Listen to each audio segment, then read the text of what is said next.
ایک مرتبہ ایک شامی نے حضرت امام علی علیہ السلام سے سوال کیا کہ یا علی، وہ کون سے نبی ہیں جن کے دو نام ہیں، اور وہ کون سے نبی ہیں جن کی زبان عربی تھی؟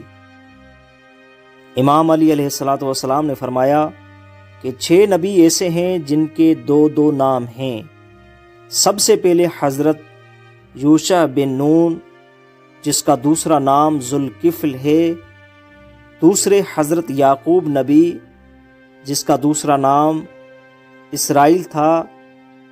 تیسرے حضرت خضر نبی، جس کا دوسرا نام ملیکہ تھا، اور چوتھے حضرت یونس نبی، جس کا دوسرا نام ذوالنون تھا، اور پانچویں حضرت عیسیٰ نبی، جس کا دوسرا نام مسیح تھا، اور چھٹے حضرت محمد مصطفیٰ صلی اللہ علیہ وآلہ وسلم، جس کا دوسرا نام احمد تھا۔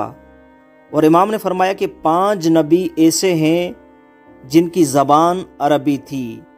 حضرت صالح نبی، دوسرے حضرت ہود نبی، تیسرے حضرت شعیب نبی، چوتھے حضرت اسماعیل نبی، حضرت محمد مصطفیٰ صلی اللہ علیہ وآلہ وسلم۔